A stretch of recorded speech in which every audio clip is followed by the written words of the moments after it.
Mnamo Mei 16 mwaka 2025, ndege ya kivita ya jeshi la wanahewa la Ukraine F-16 ilipotea wakati wa misheni ya kuzima shambulio la anga la Urusi, ikiashiria upotezaji wa tatu uliothibitishwa wa ndege kama hiyo tangu Ukraine ianze kutumia ndege za Marekani mnamo Agosti mwaka 2024. Kulingana na taarifa rasmi iliyotumwa kwenye ukurasa wa Facebook wa jeshi la wanahewa la Ukraine, tukio hilo lilitokea mwendo wa saa 9:30 asubuhi kwa saa za huko, wakati mawasiliano na ndege hiyo yalipopotea. Rubani huyo ambaye utambulisho wake haujawekwa wazi alitolewa kwa mafanikio baada ya kutokea dharura ambayo haikujulikana ndani ya ndege hiyo, na alipatikana haraka na kuhamishwa na timu ya utafutaji na uokoaji.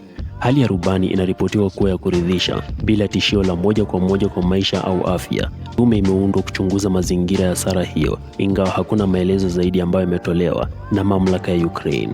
Tukio hilo linasisitiza matakwa makali ya uendeshaji yaliyowekwa kwa fleet ndogo lakini muhimu za Ukraine za F-16, huku zikikabili msururu wa ndege zisizo na rubani na makombora ya Urusi. Taarifa ya jeshi la wanahewa la Ukraine ilieleza kwa kina kwamba F-16 ilikuwa katika kazi ya kukabiliana mashambulizi ya angani ya adui, ambapo rubani alipunguza shabaha 3 za angani na alikuwa akifanya kazi la 4 kwa kutumia kanuni ya ndege hiyo.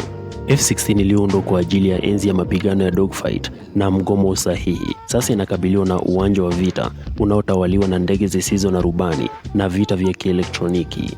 Uzoefu wa Ukraine hutoa mafunzo kwa vikosi vya anga duniani kote, hasa vile vinavyohamia makundi mchanganyiko ya mifumo ya magharibi na ya zamani. Kuegemea kwa idadi ndogo ya jet za hali ya juu pia kunazua maswali kuhusu uendelevu katika migogoro ya muda mrefu, ambapo mvutano na vifaa vinaweza kushinda faida za kiteknolojia.